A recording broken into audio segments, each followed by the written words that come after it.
Era jueves. Lo recuerdo porque en la cafetería de la oficina estaban sirviendo su triste intento de stroganoff de carne, y estaba a mitad de recoger los champiñones cuando me falló el teléfono. Al principio, casi lo ignoré, probablemente otro recordatorio del calendario o una de esas llamadas spam que ofrecen un crucero gratis a cambio de mi alma. Pero algo me hizo mirar la pantalla. Sentinel Bank, departamento de hipotecas. Fruncí el ceño. No tenía hipoteca con Sentinel Bank. De hecho, no tenía ninguna. Respondí, más por curiosidad que por preocupación. Una voz alegre me saludó al otro lado. Hola, señor Devlin. Llamamos por su tercer impago de la hipoteca de la propiedad de Duskwood. Hemos enviado varios avisos, y esta llamada es para confirmar. Esperen. Lo siento, dije, intentando no parecer grosero. Debes haberte equivocado de Marcus Devlin. No tengo casa propia. Vivo de alquiler. Te equivocaste de persona. Hizo una pausa, claramente acostumbrada a la negativa de los prestatarios a sus espaldas. Entiendo, señor, pero ¿puedo confirmar su fecha de nacimiento y los últimos 4 dígitos de su número de seguro social? Se los di, más divertida que alarmada. Pero cuando volvió a leer mis datos y coincidían a la perfección, se me encogió el estómago. Enviamos sus estados de cuenta por correo postal y electrónico, añadió, con la voz ahora teñida de preocupación. ¿Quiere que se los reenvíe? Sí, murmuré. Por favor. A este correo. Le di mi dirección personal. Me dio las gracias, me deseó suerte con los pagos y colgó. Así sin más. En cuanto terminé la llamada, dejé de saborear el stroganoff. Me quedé allí sentado, con el teléfono temblando ligeramente en la mano. La cabeza me daba vueltas, intentando encontrarle sentido a algo que no lo tenía. Abrí mi correo y la carpeta de correo no deseado, algo que rara vez revisaba a menos que estuviera aburrido. Ahí estaba. Múltiples mensajes marcados como urgentes. Pago vencido. Aviso de ejecución hipotecaria. Mi nombre. Mi información. Un saldo de $746,000 y algo más. 3 pagos atrasados. Una dirección que jamás había visto. Hice clic en uno de los extractos PDF adjuntos y abrí el contrato hipotecario original. Y entonces lo vi. Mi nombre estaba escrito con claridad al final del contrato. Y una firma. Una que parecía haber estado practicando ser yo. Era tan parecida que no se notaba a primera vista. Pero me di cuenta. No era mío. Los lazos en la D estaban demasiado apretados. La cola de la N se inclinó hacia arriba, como si alguien fingiera una confianza que en realidad no tenía. Quien la firmó se había esforzado mucho por ser como yo. Me recosté en la silla y sentí que se me encogían los pulmones. No fue un simple error administrativo. Alguien había tomado mi nombre, mi identidad, y los había usado para asegurar una deuda de $750,000. ¿Pero quién lo haría? Ni siquiera dejé que la idea terminara. En el fondo, ya lo sabía. Conduje a casa temprano. No le dije a mi jefe ni terminé de almorzar. Agarré mi chaqueta y las llaves y salí del edificio como si estuviera en llamas. Mi apartamento estaba a 20 minutos, pero la carretera se desdibujaba bajo mis neumáticos. No sentía el volante. No sentía los dedos. Solo veía la firma falsa. Solo oía la voz de la mujer en el teléfono, leyendo mi cumpleaños como si fuera de una desconocida. Cuando entré por la puerta, mi esposa estaba en la cocina. Estaba preparando té. El aroma a limón y jengibre inundaba la habitación. Sonrió al verme. «Llegaste temprano a casa», dijo. «¿Todo bien?» No respondí enseguida. Fui al mostrador, abrí mi portátil y abrí el correo electrónico de la hipoteca. Giré la pantalla hacia ella. «¿Quieres explicarme esto?» Sus ojos se posaron en la pantalla. Su sonrisa ni siquiera se movió. Simplemente dejó su taza de té y se encogió de hombros. «Oh. ¿Eso? Se me quebró la voz, pero no la levanté. Dicen que compré una casa. Por $750,000. Técnicamente, lo hiciste tú. ¿Estaba tranquila? Demasiado tranquila. Digo, tu nombre está en el papeleo. Simplemente lo hizo todo más fácil. ¿Más fácil?, pregunté, parpadeando. ¿Más fácil para quién? No respondió. Tomó su taza y se dirigió a la sala. Como si esta conversación no pudiera destruirnos la vida. La seguí. ¿Falsificaste mi firma? No estabas usando tu crédito para nada serio, dijo, como si eso lo arreglara. No pensé que te importaría. Me quedé paralizada, intentando procesar lo que acababa de oír. Había firmado una hipoteca a mi nombre, sin que yo lo supiera. Para una casa que desconocía, y dijo que no me importaría. ¿Quién vive ahí?, pregunté, aunque una parte de mí ya lo sabía. Últimamente había notado la ropa de gimnasio extra en la lavandería. Un segundo aroma a colonia persistía después de haber salido hasta tarde. Cosas que me dije a mí mismo que no debía pensar demasiado. Ella dudó. Nadie, en realidad. Me refiero a un amigo. Necesitaba un lugar. Me reí. No porque fuera gracioso, sino porque si no me reía, podría romper algo. Un amigo. Ella no respondió. Su silencio fue la confesión más fuerte que jamás había oído. Me di la vuelta y caminé hacia la puerta. No sabía dónde iba. Solo necesitaba respirar aire que no estuviera impregnado de traición. Antes de irme, la miré por última vez. Estaba sentada allí con su té, con las piernas cruzadas y la mirada perdida, como si no pudiera entender por qué estaba tan molesta. Y en ese momento, me di cuenta de algo escalofriante. No era culpa. No era arrepentimiento. Era rutina. El viaje al apartamento se me hizo más largo de lo habitual, aunque solo fueron 20 minutos. Cuando tu mundo empieza a desmoronarse, el tiempo no solo se ralentiza. Se burla de ti. No encendí la radio. No abrí las ventanas. Simplemente conduje, el silencio en el coche era más fuerte que cualquier cosa que hubiera oído en todo el día. Todavía me temblaban las manos al volante. No por miedo. Por algo más. Algo que se me clavaba en las entrañas como un ladrillo. Incredulidad. Traición. Saber que la mujer con la que volvía a casa cada noche había vendido mi nombre como si fuera un abrigo de segunda mano. Cuando entré en la entrada y aparqué, me quedé allí sentada un momento, respirando. No podía volver a entrar sin respuestas, pero tampoco podía fingir que no lo sabía. Talia lo había hecho. Había usado mi confianza, mi identidad, mi crédito. Y no se arrepentía. Estaba engreída. Relajada, incluso.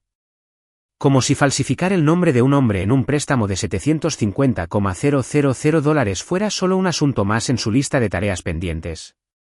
Dentro del apartamento, estaba en el dormitorio, revisando su teléfono con una pierna doblada.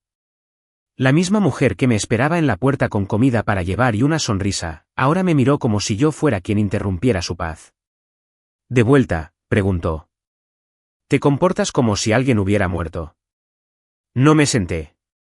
Ni siquiera me quité la chaqueta. Abrí mi correo electrónico y busqué el PDF del contrato de hipoteca firmado. Amplié la línea de la firma y giré la pantalla hacia ella. ¿Quién escribió esto?, pregunté con voz tranquila. Demasiado tranquila. Como si intentara negociar con una granada. Suspiró y tiró el teléfono a un lado. ¿Por qué seguimos hablando de esto? Te lo dije, era más fácil. El agente de préstamos necesitaba un nombre con buen historial crediticio. No estabas usando el tuyo.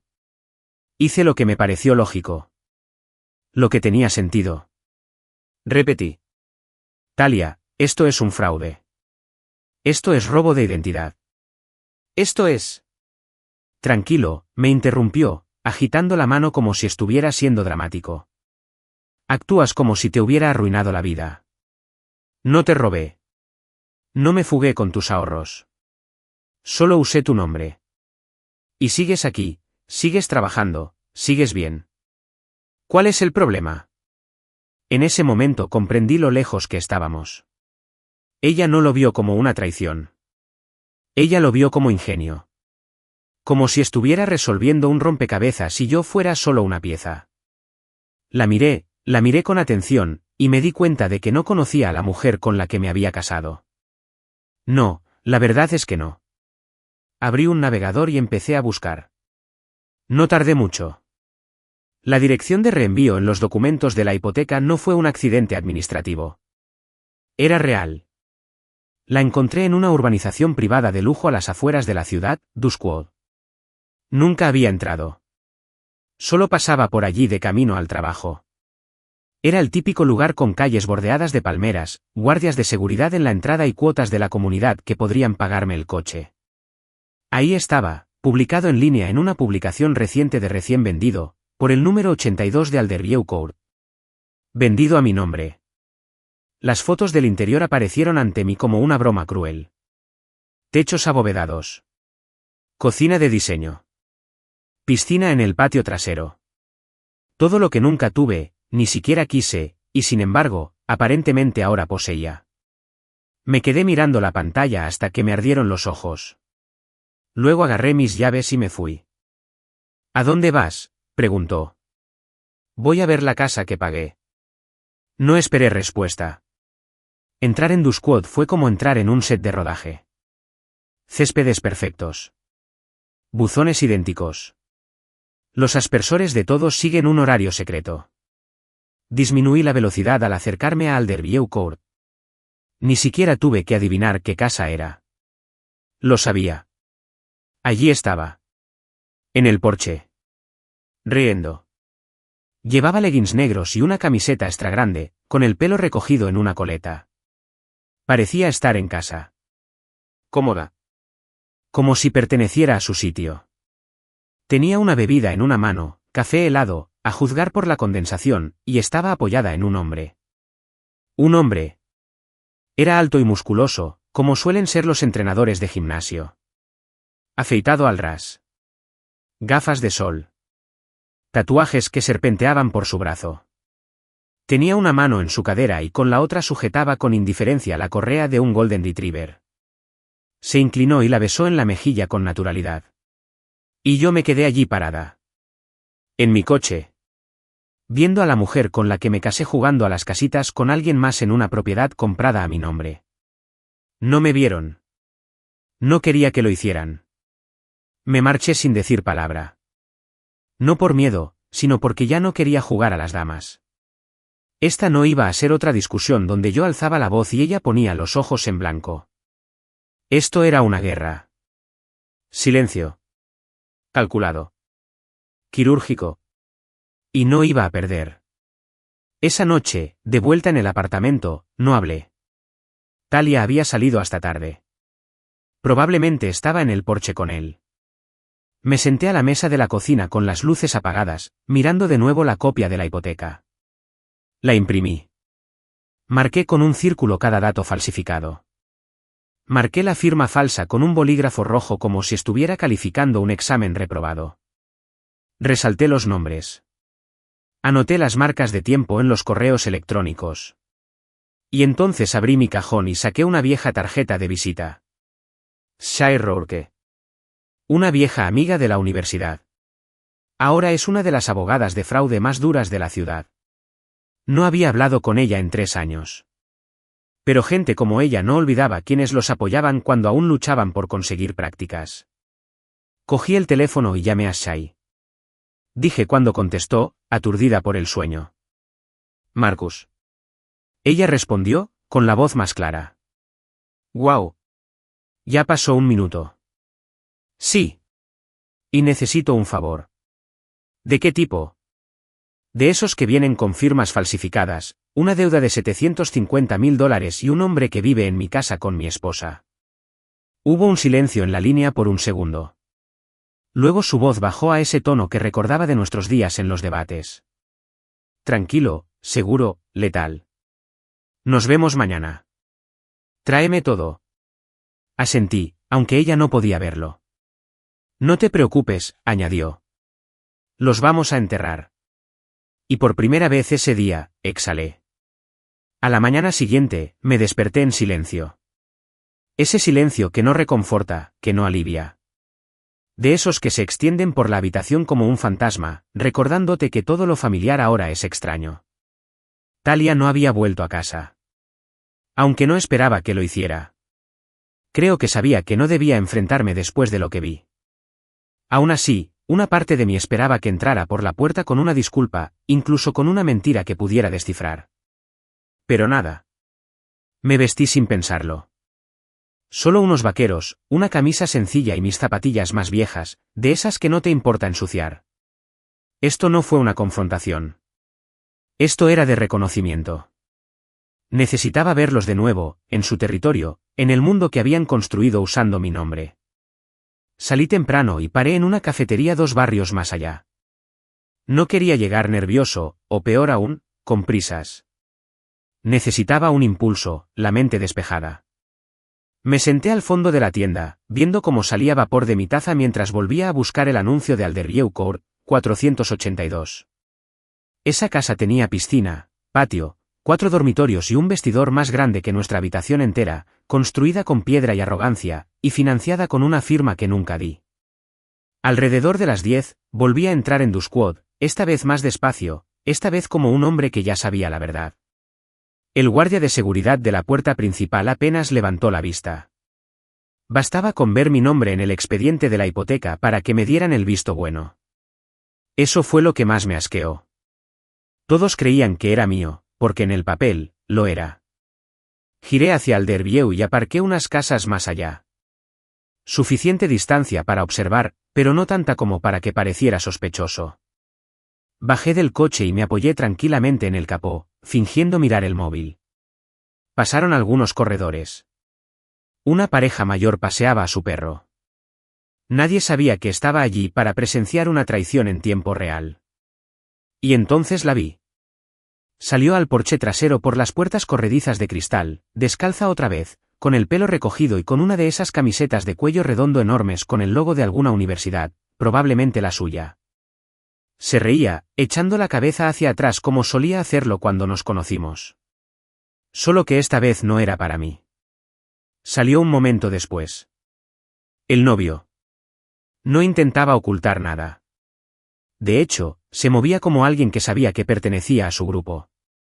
Camiseta sin mangas, pantalones cortos de baloncesto, ese aire petulante y alegre al caminar.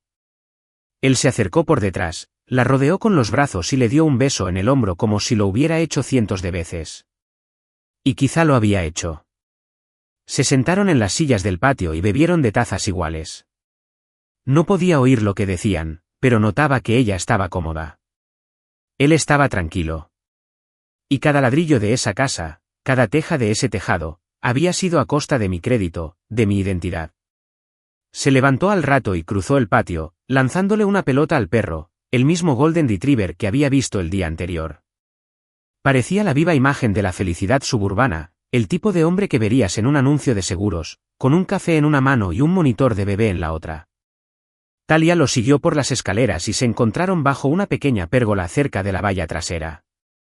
Estaban cerca, demasiado cerca, y cuando ella se inclinó para besarlo, me di la vuelta. No porque no pudiera soportarlo, sino porque no necesitaba más pruebas. Ya tenía suficiente. Volví al coche y me marché. No rápido. Solo con calma, como quien repasa una lista mentalmente. No había nada que decirle, nada que preguntarle. Había visto lo que necesitaba. Pero al llegar de nuevo a la puerta, algo me iluminó. El destello de una cámara. Alguien tomaba una foto desde su porche. Probablemente un vecino aburrido, curioso por el coche desconocido aparcado en su calle. Esperaba que tuvieran un buen ángulo. Esperaba que captaran la matrícula. Quería que Talia y su novio del patio supieran que había estado allí. De vuelta al apartamento, me duché y me cambié. No quería que su olor, real o imaginario, se me pegara a la piel. Tiré la ropa en una bolsa de basura y la metí debajo del lavabo. No porque estuviera enojada, sino porque ya no soportaba su peso. Al mediodía, me encontré con Sea en su oficina del centro. Parecía la misma mirada penetrante y trajes más elegantes. No me abrazó, solo me señaló la silla y deslizó una carpeta manila por el escritorio. He buscado un poco, dijo, abriendo otra carpeta. La escritura está a tu nombre. La financiación está ligada a tu red social. Pero hay más. Me dio una captura de pantalla. Una publicación de Instagram. Talia y su novio, Jackson, estaban frente a la casa de Duskwood. El texto decía, nuevos comienzos con la reina. Hogar, dulce hogar. Me dio otra. Una foto etiquetada de la fiesta de cumpleaños de su prima Marle. Jackson estaba al fondo, con la mano en la cintura de Talia, sonriendo como si le hubiera tocado la lotería. Ella ni siquiera intentó disimularlo. Y aquí viene el truco, dijo Sea, mientras le pasaba un último documento. Su esposa lo incluyó como beneficiario residente en los formularios del seguro de propiedad. Eso significa que, si algo le pasara a la casa, él recibiría el pago. No usted. Parpadeé. ¿Lo añadió a la póliza de seguro? Ella asintió. Lo que significa que no firmaron y se quedaron en casa. Planeaban conservarlo. A largo plazo. Y querían que el dinero fluyera hacia él si algo salía mal. La palabra conspiración me impactó de nuevo. Pero esta vez no me sorprendió. Mantuve la calma. Sea se inclinó hacia adelante. Podemos armar un caso. Fraude, falsificación, tergiversación. Posible robo de identidad, según lo que decida el banco.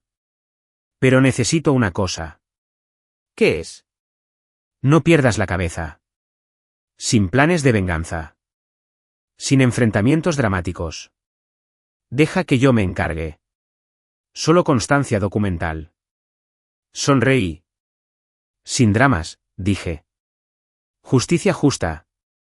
Ella sonrió con suficiencia. Bien. Porque la justicia que yo imparto implica esposas o demandas. Pasamos la siguiente hora organizándolo todo. Le di todos los documentos que tenía, incluyendo el PDF de la hipoteca, la firma falsificada, los correos electrónicos y capturas de pantalla del nido de amor de Talia y Huston. Redactamos una denuncia oficial para la división de fraude del Banco Sentinel y delineamos un plan para congelar cualquier transacción futura relacionada con la casa. Antes de irme, Sea golpeó la mesa con el bolígrafo y preguntó, ¿estás listo para esto, Marcus? La miré a los ojos. He estado listo desde que lo vi en el patio trasero. Salí de su oficina al frío aire primaveral. El cielo estaba gris. El viento era cortante. Pero por primera vez en días, no estaba entumecido. No estaba roto. Estaba despejado. Podían tener los besos en el patio, las tazas de café y el Golden Retriever. Yo tenía el registro. Y ahora, tenía un plan. Hay una especie de rabia que no explota. No grita ni golpea paredes ni lanza platos. Simplemente espera. En silencio. Como una trampa. Esa fue la clase de rabia que llevé a la oficina de Sea 2 días después. Para entonces, ya había enviado las averiguaciones preliminares al Banco Sentinel, y estábamos esperando los documentos oficiales que confirmaran el rastro de firmas, pólizas de seguro y autorizaciones digitales vinculadas a mi nombre. Pero lo que hacía peligrosa a Sea no era el papeleo. Era su capacidad de adelantarse 10 pasos para construir un caso no solo con pruebas, sino con intención. No quería vengarse de mí. Quería registros que no dejaran lugar a dudas. Me senté frente a ella mientras revisaba una carpeta en su pantalla. Su expresión no cambió, pero noté un destello en sus ojos cuando encontró lo que necesitaba. Hay una dirección IP con fecha y hora de la firma electrónica, dijo. Se usó para finalizar la solicitud de hipoteca. Y se remonta al wifi de tu apartamento. Tu propio internet. Lo que significa que lo hizo desde tu casa, en tu red. Tragué saliva con dificultad. La traición no solo era profunda, sino local. Probablemente estaba sentado en la sala cuando ella lo firmó. Quizás viendo un partido. Quizás durmiendo. Quizás me pidió prestado mi portátil para comprar comida y usar ese momento para destrozarme. Hay más, añadió, sacando otro documento. El seguro de la casa de Duskwood incluye un asegurado adicional. Ya sabía lo que me esperaba. Huston. Ella asintió. Y según los metadatos del formulario de solicitud, Se presentó 3 días antes de que se formalizara la hipoteca. Eso significa que fue premeditado, Marcus. Ella planeó quedarse con la casa, planeó incluirlo a él y usó tu nombre para hacerlo. No es un error. Eso es un fraude coordinado. Las palabras quedaron suspendidas en el aire como humo. Premeditado. Coordinado. Debería haber estado furioso. Debería haber querido estrellar algo contra la pared. Pero lo único que sentí fue claridad. Esto ya no era personal. Era estratégico. ¿Y qué hacemos?, pregunté. Se recostó y sonrió. Congelamos el campo de batalla. Llamó a la división de fraude del Sentinel Bank, reportando formalmente su identidad. Esto desencadenó un protocolo. La hipoteca sería marcada. Los pagos suspendidos y todas las cuentas asociadas bloqueadas temporalmente hasta que concluyera la investigación. Luego presentamos una carta de cese y desistimiento. No solo a Talia, sino también a Gaston. Se entregó una copia en mano en la casa de Duskwold. Insistió en usar un mensajero con cámara corporal. No pregunté por qué. Confié en su criterio. Esa noche, sentado en mi apartamento, vi llegar la notificación. La orden de cese y desistimiento se cumplió con éxito. El destinatario intentó argumentar. Grabación de audio disponible a solicitud. No necesité escuchar la discusión. Podía imaginarla perfectamente. Talia abrió el sobre, frunciendo el ceño y frunciendo los labios. Gaston, de pie tras ella, apretó la mandíbula al darse cuenta de que su pequeña vida soñada se había construido sobre cimientos robados. Mis cimientos. Pero no lo celebré. Ni siquiera sonreí. Me quedé allí sentada, mirando la tele que había olvidado encender, dejando que el silencio me invadiera. A la mañana siguiente, vacié la cuenta corriente conjunta. Legalmente, seguía siendo mía. La habíamos abierto hacía 5 años, y aunque la mayoría de nuestras facturas llegaban por ahí, yo tenía mi propia cuenta de ahorros. Gracias a Dios. Nunca la cerré, solo la guardé como respaldo. La cuenta conjunta tenía cerca de $18,000. La mitad provenía de mi último bono trimestral. Transferí hasta el último centavo. En menos de 1 hora, recibí un mensaje. Tale. Oye, ¿tu cuenta falló? Creo que está vacía. No respondí. 5 minutos después. Tale. ¿Marcus? ¿Hiciste esto? Tengo facturas pendientes. Hemos compartido gastos. Nosotros. Esa palabra otra vez. No había terminado. Talia, esto es muy mezquino. Si intentas castigarme, solo dilo. No nos sabotee así. Miré la pantalla. Mis dedos flotaban sobre el teclado. Pero, una vez más, no dije nada. Esa misma tarde, intentó llamarme. 5 veces. No respondí. Porque el silencio no era debilidad, era estrategia. Déjala girar. Dejarla que se confundiera. Eso era lo que más odiaba la gente como ella, no saber cuánto sabías ni qué harías después. Llamó más tarde para ponerte al día. Sentinel ha marcado la cuenta. Su equipo de fachada está revisando los documentos. Pronto recibirán un aviso confirmando la congelación. También me preguntaron si quería poner una alerta de crédito completa a mi nombre. Sí, respondí inmediatamente. Ese fue el siguiente paso. Contacté a las 3 agencias de crédito y congelé mi crédito por completo. Eso significaba que no se podían hacer préstamos, ni aprobar tarjetas de crédito, ni alquilar nada. No se podía hacer nada a mi nombre a menos que yo personalmente levantara la congelación. Todas las solicitudes serían marcadas. Todas las solicitudes fueron rechazadas. Talia y Jackson ni siquiera podrían abrir una tarjeta de una tienda departamental ahora. Cambié todas mis contraseñas. Configuré la autenticación de 2 factores. Incluso solicité un plan de protección contra el robo de identidad a mi banco. Ya no solo estaba defendiendo, sino construyendo una armadura. Luego llamé a nuestro proveedor de Internet y cambié la contraseña del Wi-Fi del condominio. Esa noche, cuando Talia regresó a buscar algunas de sus cosas, Se quedó afuera de la puerta marcando números en el teclado. Nada funcionó. Ella tocó. No abrí. Marcus, dijo desde el otro lado de la puerta. No puedo entrar. Aún así, no dije nada. A la mañana siguiente, le devolví el favor. Conduje de vuelta a Dusquad, esta vez con gafas de sol y gorra, solo para evitar que me reconociera algún vecino curioso. Esta vez aparqué más lejos. Sin rondar. Sin confrontación. En cambio, pasé como un hombre que da un paseo tranquilo. Lo justo para echarle un vistazo al buzón. Sus expresiones al recibir la orden de cese y desistimiento debieron ser invaluables. Pero fue el siguiente sobre que abrirían, el del prestamista hipotecario, lo que realmente la pondría enferma. Una notificación de investigación de fraude. Una congelación de la cuenta.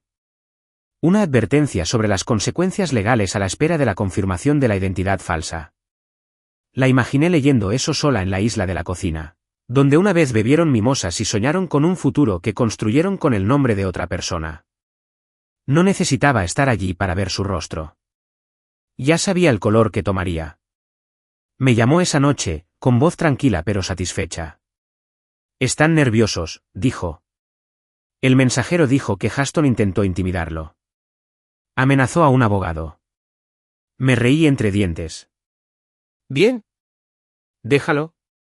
No te regodees, me advirtió. Aún no hemos terminado. Lo sé, respondí. No me estoy jactando. Estoy concentrado.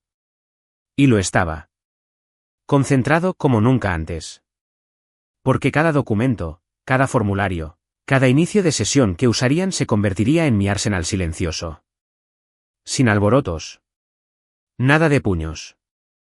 Solo recibos. Y para cuando se dieran cuenta de lo que estaba construyendo, ya sería demasiado tarde.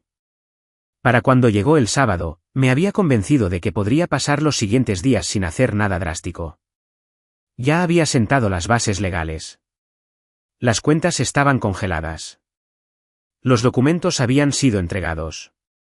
La fecha del juicio se programaría en unas semanas. En teoría, solo me quedaba esperar.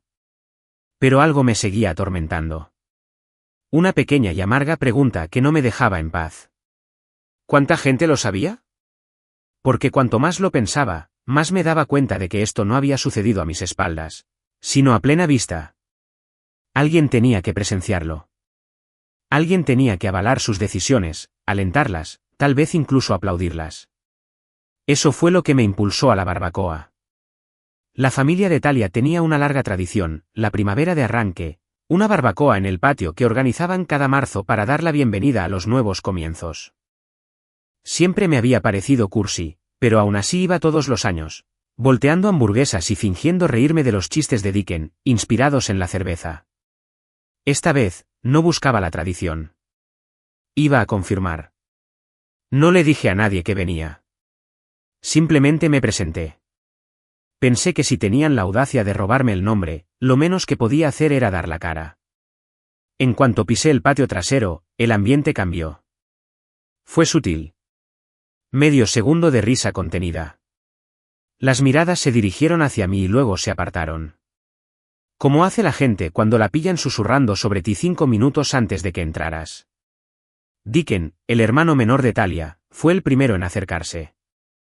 Llevaba su camiseta de tirantes y gafas de sol de siempre, bebiendo una cerveza con una sonrisa forzada.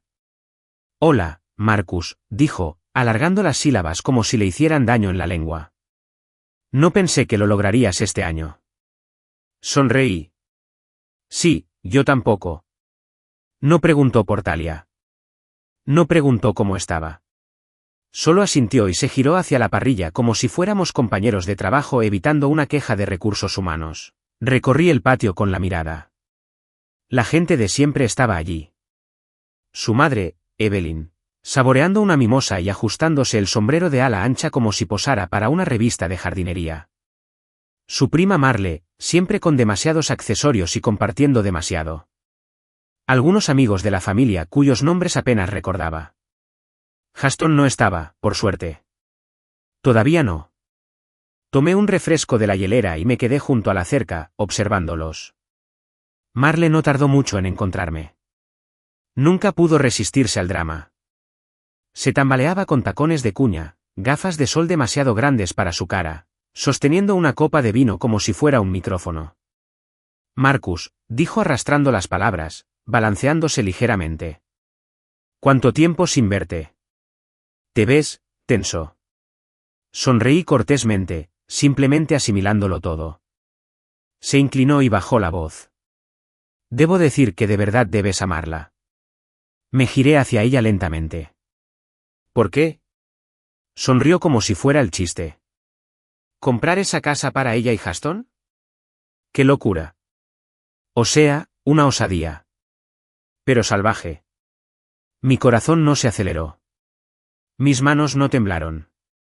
Ladeé la cabeza y la miré larga y silenciosamente. Ella se retractó rápidamente, intentando convertirlo en broma. O sea, yo no haría eso jamás. Compartir tu historial crediticio es una cosa, pero darle a alguien toda tu identidad.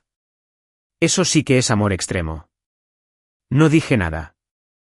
La dejé divagar. Y en ese momento, la verdad se cristalizó. Todos lo sabían. Quizás no los pequeños detalles. Quizás no la firma falsificada ni la estafa del seguro. Pero sabían de Gaston. Sabían que estaba con Talia. Sabían de la casa. Y ninguno había dicho ni una palabra. Ni siquiera Dicken, que solía llamarme hermano después de 2 cervezas. Miré a Evelyn, quien no me había mirado ni una sola vez. Ni siquiera un asentimiento. Ni siquiera un tic. Terminé mi bebida y dejé la lata vacía en la mesa del patio. Luego subí las escaleras y me acerqué a ella. Levantó la vista al verme parado frente a ella. Marcus, dijo con frialdad. ¿Disfrutando? Le di una leve sonrisa. ¡Qué tiempo tan bonito! Ella asintió. Sí, lo es. Buscó su bolso, sacó su lápiz labial y se lo volvió a aplicar como si yo no estuviera allí pensando en cómo una vez me había dicho que yo era lo mejor que le había pasado a su hija. Supongo que te corresponde felicitarte, dije con voz tranquila. Oí que tu hija y Gaston se están adaptando muy bien. Se quedó paralizada por un instante. Lo justo. Cualquier acuerdo que hayan hecho es asunto suyo, dijo ella, volviendo a tapar el lápiz labial. No mío. Qué interesante, respondí. Porque la casa está a mi nombre. La deuda es mía. El fraude también. ¿Seguro que no es asunto tuyo? No dijo nada. Esperé un momento más, justo el tiempo suficiente para que el silencio se rompiera. Entonces me di la vuelta y me marché. No necesitaba más pruebas. No necesitaba una confesión. Tenía algo mejor, su indiferencia. Su silencio. Su complicidad. Esto no fue una traición de Talia. Fue una traición por proximidad. De todos los que asintieron y no dijeron nada mientras me reemplazaban. Mientras me dirigía al patio delantero, Dicken me alcanzó. Mira, tío, empezó. No quería meterme en medio. Pensé que, fuera lo que estuvieran pasando, lo resolverían. Ya lo sabían, dije simplemente. Parpadeó. No todo. Basta, dije. Ya sabías suficiente. Bajó la mirada, repentinamente fascinado por la hierba. Espero que las hamburguesas valgan la pena, dije, y me alejé.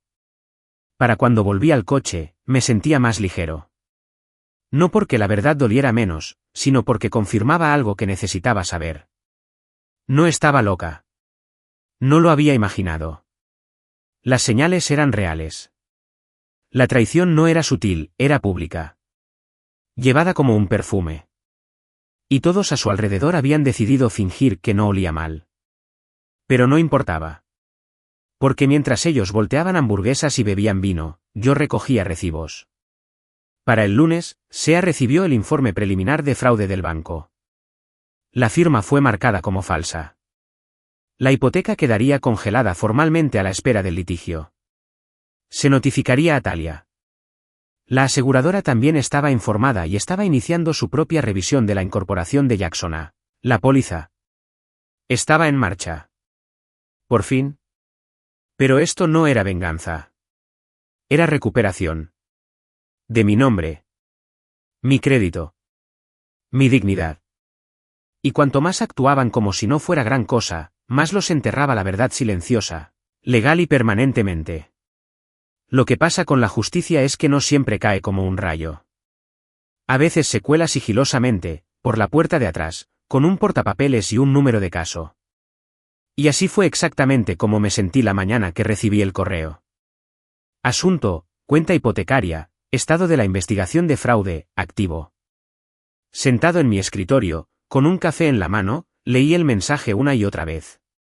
Sentinel Bank había iniciado una investigación interna sobre la propiedad ubicada en 482 Alderview Court. Se suspendieron los pagos, se congelaron los intereses y no se tomarían medidas adicionales hasta que se resolviera por completo la reclamación de identidad. En pocas palabras, ya no era legalmente responsable de la deuda. No mientras el caso estuviera bajo revisión por fraude. Dejé el café y me recosté en la silla. No me había dado cuenta de lo tenso que había estado hasta que vi esa palabra. Pausa. Durante semanas, había estado conteniendo la respiración, esperando a que se derrumbaran los muros financieros. Pero ahora tenía tiempo. Tenía terreno bajo mis pies otra vez, e iba a aprovecharlo al máximo. Ella no perdió ni un segundo. En cuanto confirmó la congelación, pasó al ataque. El siguiente paso fue un cese y desistimiento oficial enviado a Talia y Huston, esta vez notariado y certificado. Se acabaron las advertencias informales. Estas venían con un toque legal. Me llamó poco después. Recibirán las cartas al final del día, dijo, y estoy redactando la declaración jurada de fraude para presentarla ante el tribunal. También estamos notificando a las agencias de crédito. Asentí, aunque no podía verme. ¿Y el seguro? Ya lo he marcado. La póliza está en revisión. Si encuentran documentación falsificada o tergiversación, algo que ya sospechamos, la cancelarán de inmediato. Eso deja la casa sin seguro y a Huston sin protección. ¿Italia? Hizo una pausa. Bueno, ese es el punto. Técnicamente, ella no existe en el papel en esta hipoteca. Su nombre no está en el título, ni en el seguro, ni en los estados financieros. Solo tuyo. Eso significa que no tiene ningún derecho legal sobre la propiedad. Todo estaba empezando a desmoronarse.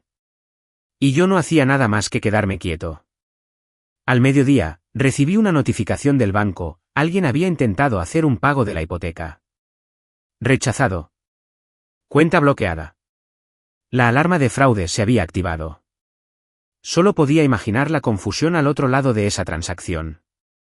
Me pregunté si era Huston o Talia intentando arreglar lo que creían que era solo un fallo temporal.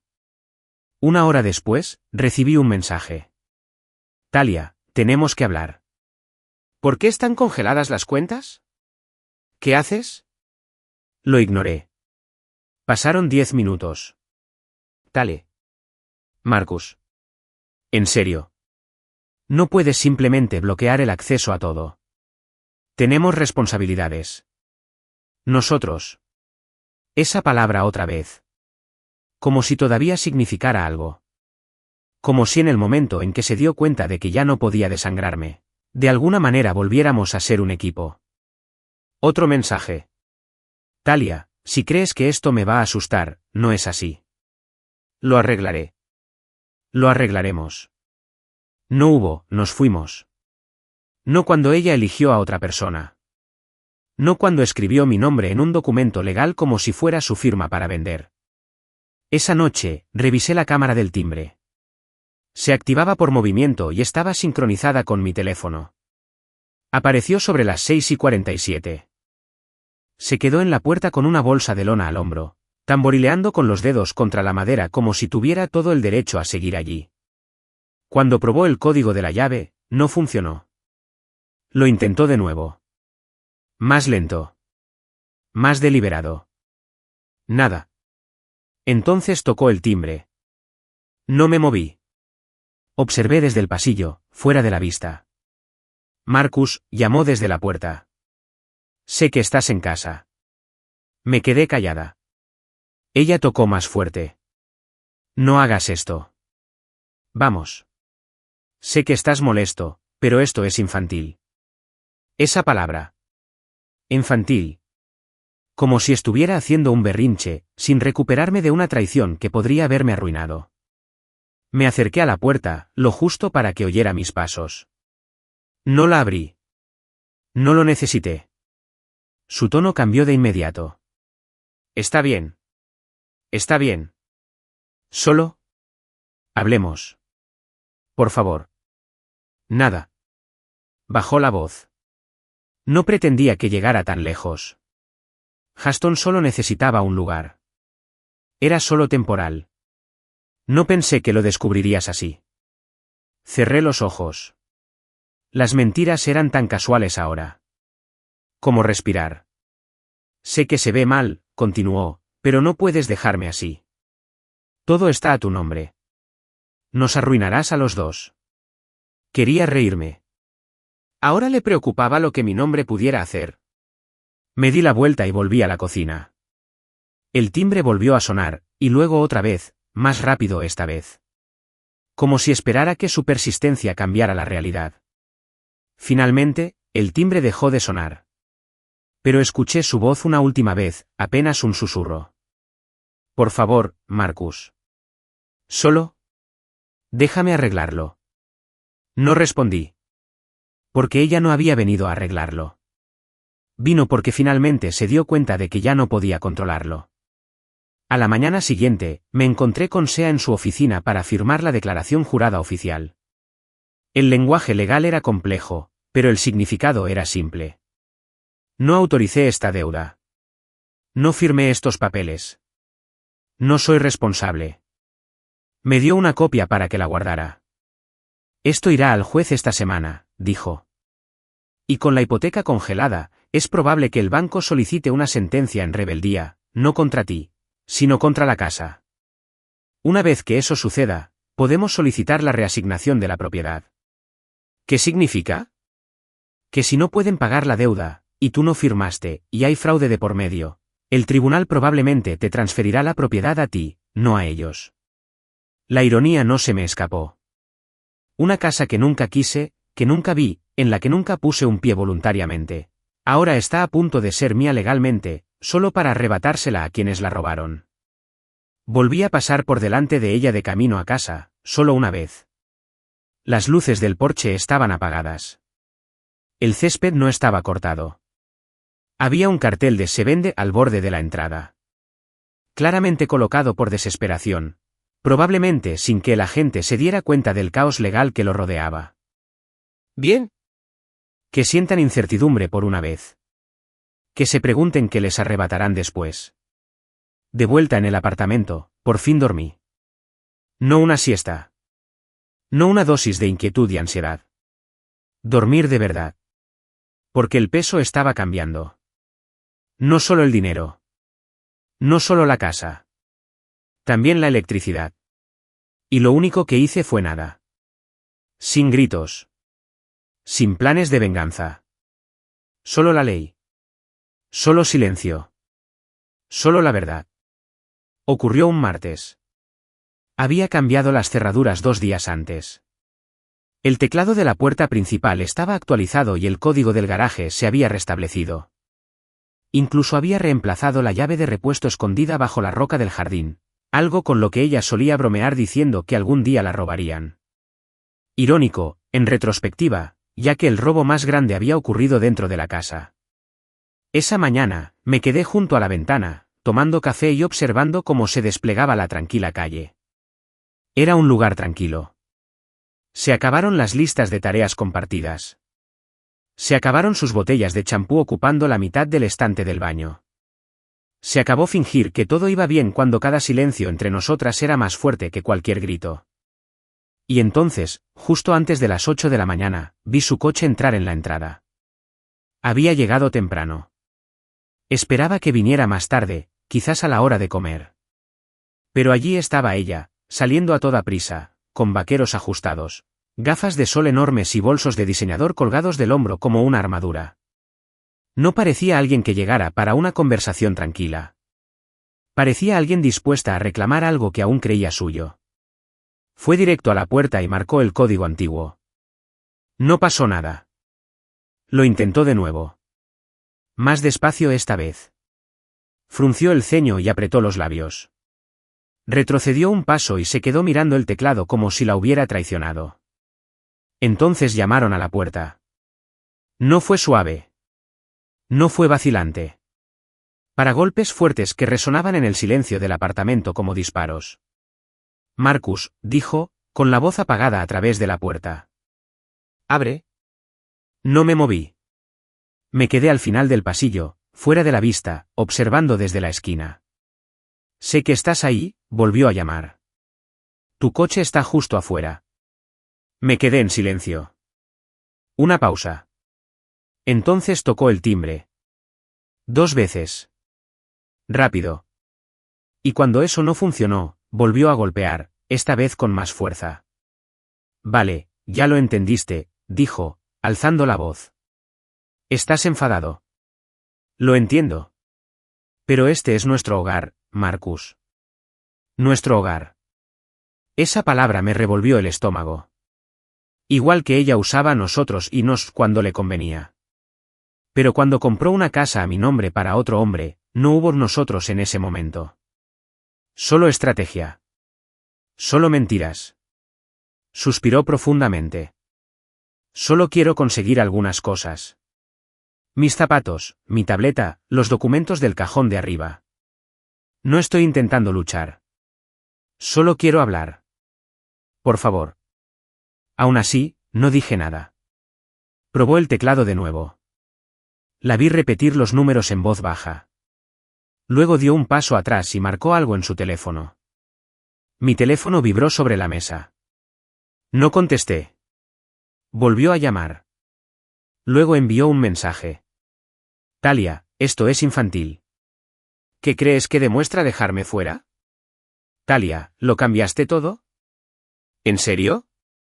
Talia, ¿te importa lo que esto nos haga? Ahí estaba otra vez.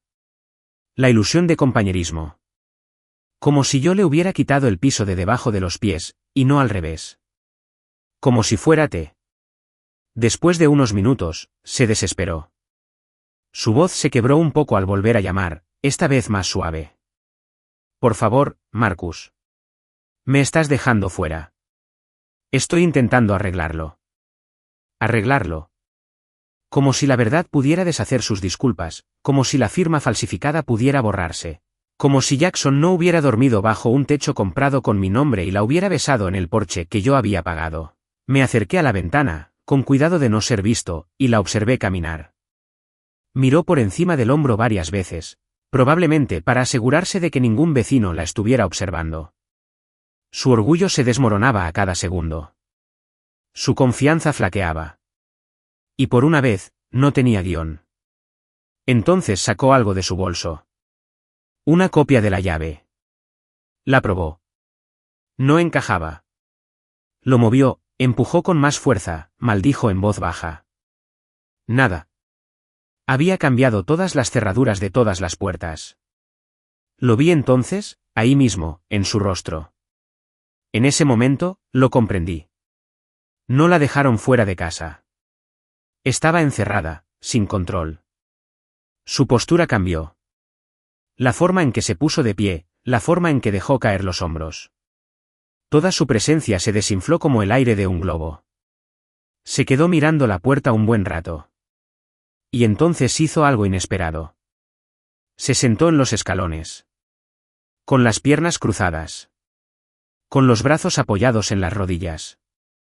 Como una adolescente a la que acaban de castigar y no entiende por qué. Me quedé quieta, esperando.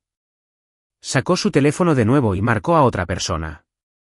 No pude oír la conversación, pero por su postura supe que no iba bien. Finalmente, se levantó.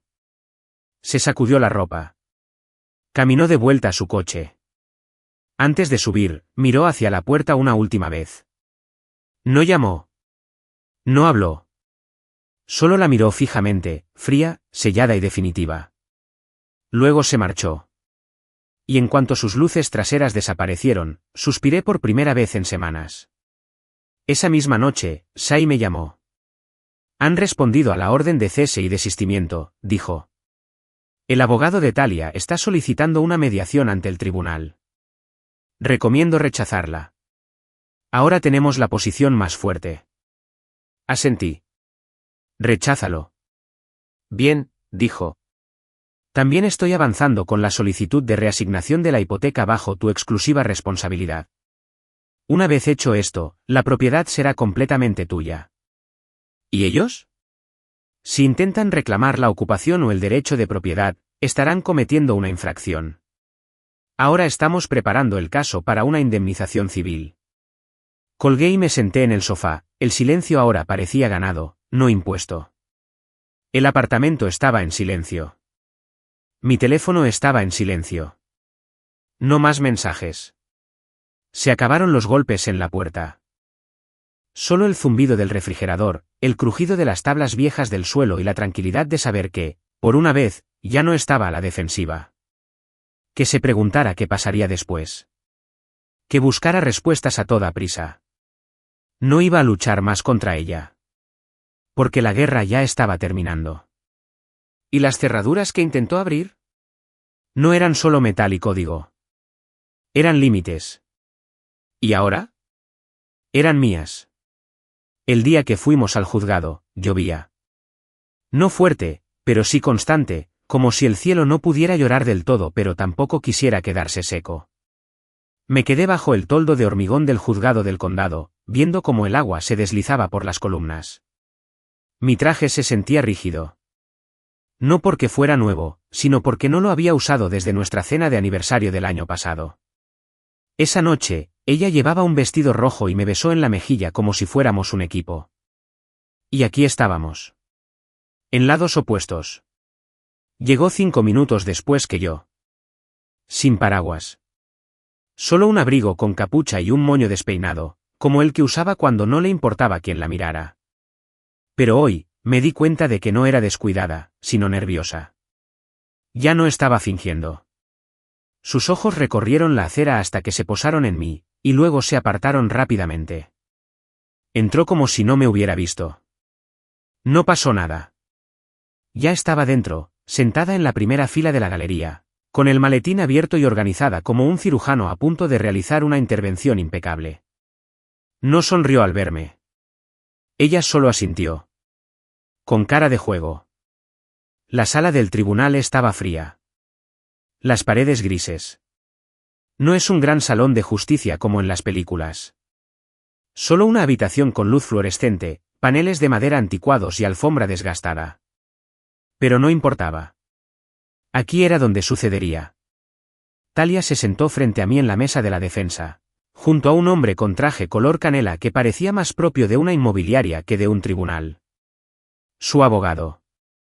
Probablemente alguien que encontró en una búsqueda en Google la noche anterior. Entró la jueza, una mujer mayor con una presencia firme. Llevaba gafas bajas y no perdió el tiempo con cumplidos. Directamente al grano. Devlin contra Devlin, dijo. Asunto de fraude de identidad y disputa de propiedad. Se puso de pie. Sí, su señoría.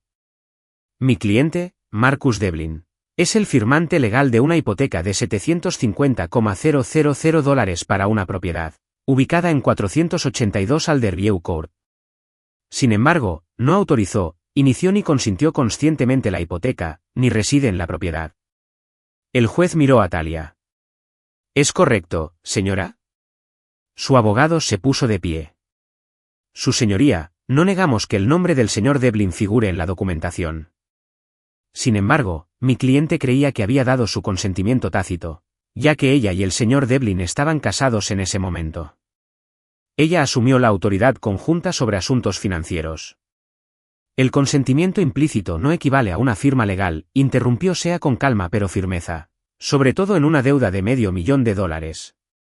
Tenemos pruebas de documentos falsificados, incluyendo un análisis de escritura a mano y metadatos de IP que demuestran que la hipoteca se presentó sin él. Conocimiento del señor Devlin. El juez asintió, hojeando el expediente. Veo el análisis aquí. Señor Devlin, ¿puede confirmar que esta no es su firma? Me puse de pie. Así es, su señoría. Es una falsificación. Me indicó que me sentara. Señora Devlin, ¿firmó usted el nombre de su esposo en la hipoteca? Talia dudó. Su abogado se acercó y susurró algo. Me miró brevemente y luego al juez. Sí, lo hice. Se me revolvió el estómago.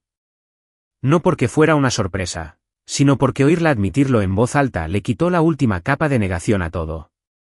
La jueza no se inmutó. ¿Sabía su marido que usted firmaba con su nombre? No, dijo en voz baja. ¿Le informó en algún momento antes de que se aprobara la hipoteca? No. El juez tomó nota, luego preguntó, ¿y la persona figuraba como beneficiario residente en el seguro de la propiedad? Jackson Pierce, ¿vives con alguien en este momento?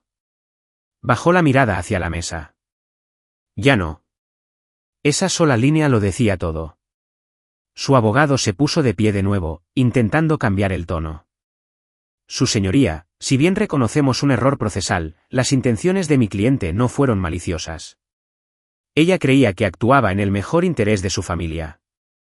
Este era un asunto matrimonial interno. Que se lo quiten. El fraude no es un desacuerdo privado. Es un delito. El juez levantó la mano. ¿Basta? La habitación quedó en silencio. Se giró hacia mí. Señor Devlin, ¿está buscando una indemnización por daños y perjuicios o solo la reasignación de la propiedad en este momento? Respiré hondo. Quiero que se limpie mi nombre. Que se revoque la deuda. En plena propiedad de la casa, como restitución. El juez asintió. Entendido. El abogado de Talia volvió a susurrar. Ella asintió y esta vez se puso de pie.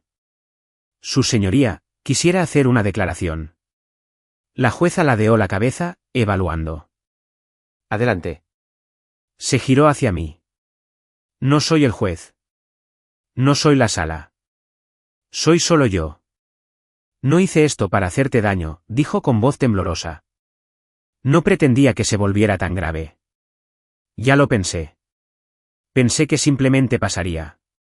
Que nadie se daría cuenta. Se miró las manos y luego volvió a levantarlas. Jackson y yo. No se suponía que fuera algo serio. Pero se puso serio.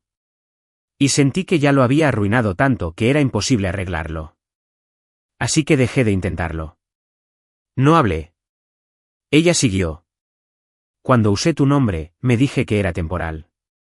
Que no te enterarías. O que si lo hacías, te lo justificaría. Pero entonces todo se descontroló. ¿La casa?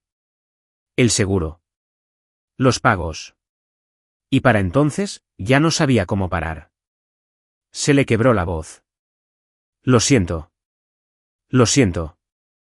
La sala estaba en silencio. Incluso Sea, quien rara vez daba espacio a la emoción, lo dejó pasar un momento antes de volver a dirigirse al juez. Su señoría, se toma nota de la disculpa. Pero la intención no borra el daño. Y esa era la verdad. La jueza carraspeó. Con base en las pruebas y la confesión de la señora Devlin, emito una transferencia temporal de la responsabilidad hipotecaria al señor Devlin en espera de la reasignación formal. Se ordenará al banco que exima de responsabilidad al demandante. Además, aprobaré una audiencia por daños civiles el próximo mes. Señora Devlin, también la remitiremos a la Fiscalía para una posible revisión penal. Talia palideció. Revisión criminal. No se lo esperaba. Su abogado intentó protestar, pero el juez ya había pasado página. El mazo cayó como un trueno. Un golpe limpio. Un veredicto final por ahora. Después, fuera del juzgado, me alcanzó. Escuché sus botas sobre la acera mojada antes de verle la cara. Marcus, llamó. Por favor. Espera. Me detuve, pero no me giré. Lo dije en serio, susurró. Lo de disculparme. Miré por encima del hombro y finalmente la miré a los ojos. Lo sé, dije. Y me alejé. Porque una disculpa no cancelaba las consecuencias. Y la tristeza no podía desmentir una mentira. La notificación oficial llegó en un sobre blanco, con un sello azul del Banco Sentinel y una dirección de remitente en una ciudad en la que nunca había estado. Llegó un miércoles. Lo recuerdo porque el cartero, un tipo llamado Owen que siempre usaba auriculares y saludaba sin decir palabra, se detuvo el tiempo justo para mirarme con otros ojos, como si presintiera que tenía algo importante en las manos. No lo abrí enseguida. Lo llevé a la cocina, lo puse en la encimera junto a la cafetera y me quedé mirándolo. No porque estuviera nervioso. Ya sabía lo que contenía. Pero algunas cosas exigen un momento de silencio antes de ser reveladas. Me serví una taza. Me senté. Respiré por última vez como un hombre cuyo nombre había estado ligado a la casa de alguien, a la mentira de alguien, a la visión de un futuro ajeno. Y entonces lo abrí. Asunto: reasignación de hipoteca y transferencia de título. Número de caso 948.127. La carta lo confirmaba todo con un lenguaje claro y directo. La hipoteca fraudulenta vinculada a mi nombre había sido anulada. El préstamo quedaría marcado como cancelado. La deuda ya no me pertenecía. Sin embargo, como el tribunal falló a mi favor y la parte fraudulenta incumplió sus obligaciones, la propiedad ahora era mía por reasignación legal. Una casa que nunca elegí, que nunca visité voluntariamente, que nunca pedí ver más allá de las fotos. Y ahora era mía. Doblé la carta con cuidado, la deslicé de nuevo dentro del sobre y la guardé en el cajón con las demás: el cese y desista, la declaración jurada, la citación judicial. Juntas, contaban la historia, no de un hombre que ganó algo, sino de un hombre que se negó a ser enterrado por lo que no era suyo. Esa tarde, conduje hasta el bosque del ocaso por última vez. Sin disfraces. Sin cruceros lentos. Entré en la entrada como si hubiera vivido allí toda la vida. El cartel de "Se vende" seguía ahí, ligeramente inclinado por el viento, pero ya no significaba nada. Nadie podía vender este lugar a menos que yo lo dijera. Salí del coche y eché un vistazo despacio a mi alrededor. El césped estaba descuidado. Las rosas de las que una vez presumió en Instagram se habían marchitado. Las ventanas estaban bien cerradas, pero una de las persianas estaba doblada, como si alguien se hubiera asomado y se hubiera olvidado de arreglarla. La casa se sentía vacía, como si contuviera la respiración. Tenía la llave nueva en el bolsillo. Lo metí en la cerradura, lo giré una vez y empujé la puerta principal. El aire dentro estaba viciado. Frío. Aún olía a lavanda del difusor que habían dejado enchufado. Me quedé un momento en la puerta, casi esperando voces. Movimiento. Pero el silencio era absoluto. Los muebles seguían allí. Aún no los había cogido. Un sofá beige. Una mesa de centro llena de revistas. Una lámpara de pie alta a la que le falta una bombilla. Parecía que se habían ido con prisa, o tal vez no creían de verdad que llegaría el día en que se quedarían sin lo que habían robado. Recorrí la cocina. Las encimeras de granito estaban impecables. Demasiado impecables. Como si alguien los hubiera limpiado con nerviosismo, quizá con la esperanza de que la evidencia desapareciera con las migas. El refrigerador estaba vacío. Quedaban algunos imanes, uno con la fecha de la boda de su prima, otro con forma de piña que decía: "Bendito sea este desastre". Entré en el dormitorio principal. Eso fue más difícil. La cama estaba deshecha. Las sábanas arrugadas. Había un solo tacón bajo la cómoda, olvidado en el lío. En la mesita de noche había una vela medio consumida y un cargador de teléfono que ya no tenía teléfono. No toqué nada. No quería. Esta no era una vuelta de la victoria. No estaba allí para regodearme ni para imaginar un monólogo dramático sobre reclamar lo que era mío. La verdad era que este lugar nunca me había parecido mío. Incluso ahora, con la escritura a mi nombre y la ley de mi lado, todavía parecía una mentira. Una escena bellamente montada, construida sobre la traición. Entré al patio trasero. La pérgola donde una vez los vi juntos seguía en pie. Las sillas del patio habían desaparecido, pero el fantasma de su presencia permanecía. Aún podía ver su risa, la forma en que él solía presionar su mano en la parte baja de su espalda. La forma en que se veía tan libre, no solo de mí, sino de todo lo que creía que habíamos construido. Me quedé allí un buen rato. Y luego me di la vuelta, volví adentro y llamé a un agente inmobiliario. Se llamaba Clara. Le dije que quería que la casa se anunciara inmediatamente, tal como estaba. No me importaba la puesta en escena ni las reparaciones. Ya me lo quité de encima. Me preguntó si quería visitar la propiedad primero, para ver si podía hacerme una idea de cuánto podría venderse. Le dije que no hacía falta. No era mi hogar. Era un símbolo. Y estaba lista para dejarlo ir. Durante las siguientes semanas, Clara hizo su magia. El mercado estaba fuerte y la casa estaba en un código postal codiciado. Recibimos 2 ofertas en 10 días. Acepté el que me ofrecieron. Las ganancias cubrieron fácilmente todos mis gastos legales, y algo más. Cuando se cerró el trato, no lo celebré. Sin champán. Sin publicación en Instagram. Solo una cena tranquila a solas y un largo paseo junto al lago cerca de mi nuevo hogar. Porque sí, me había mudado. Me había ido del condominio. Me había alejado del ruido de la ciudad. Encontré una pequeña cabaña en el norte del estado. Nada del otro mundo. Solo un amplio porche, una estufa de leña y una vista al agua que no necesitaba filtros ni cortinas. Lo compré a mi nombre. Lo pagué en su totalidad. Sin préstamos. Sin mentiras. No hay huellas de nadie más en la escritura. Se respiraba paz allí.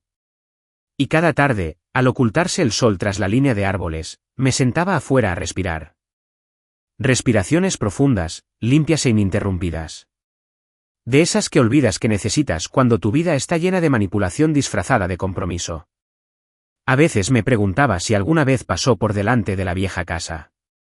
Si la miró fijamente y recordó cómo empezó todo. Cómo usó mi nombre como llave de repuesto y dejó que alguien más entrara. Si alguna vez se arrepintió. Pero sobre todo, no pensé en ella para nada. Porque esa casa no era el final. Fue el recordatorio. De lo que perdí. De lo que recuperé. De lo que nunca volvería a permitir. La casa se volvió mía, sí. Pero nunca fue mi hogar. Ese título pertenecía a algo más tranquilo ahora. Algo merecido. Dicen que cuando pasa una tormenta, todo se siente más claro. El cielo se suaviza, el viento amaina y de repente, se puede ver lo que sobrevivió. No lo comprendí del todo hasta que estuve sentado en el porche de mi cabaña, viendo cómo la niebla se alejaba del lago en largas y perezosas estelas. Era temprano por la mañana. De esos donde hasta los pájaros duermen. No tenía mensajes. Ni llamadas. Nadie tocaba, exigía explicaciones ni acceso. Solo paz. Por primera vez en años, mi mundo estaba en silencio. Y era mío.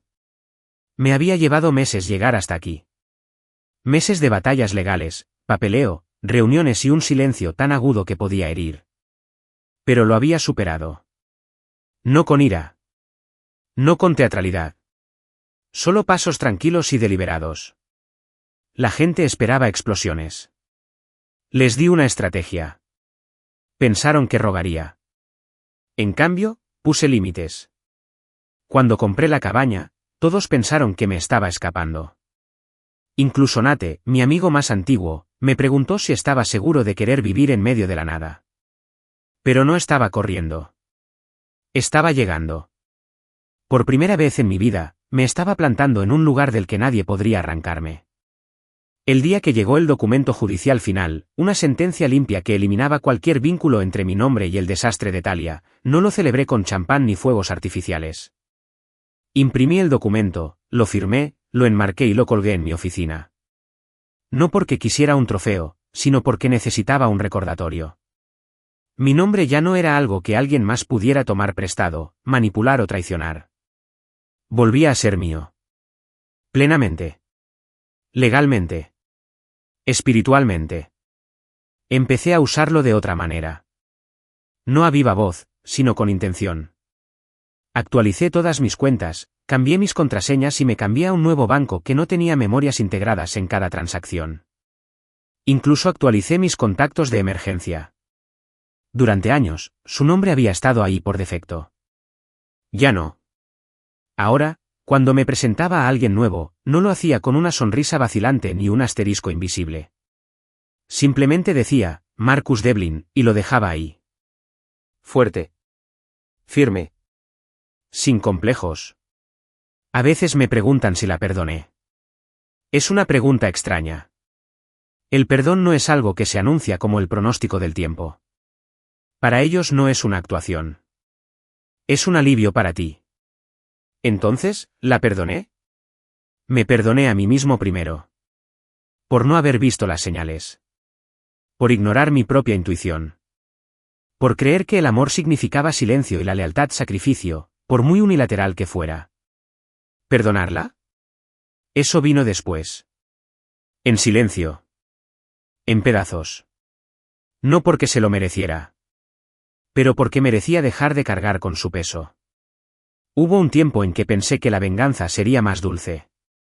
Que reclamar lo mío traería una satisfacción cinematográfica, algo dramático, algo definitivo. ¿Pero la verdad? El verdadero poder estaba en soltarla. No necesitaba arruinarle la vida.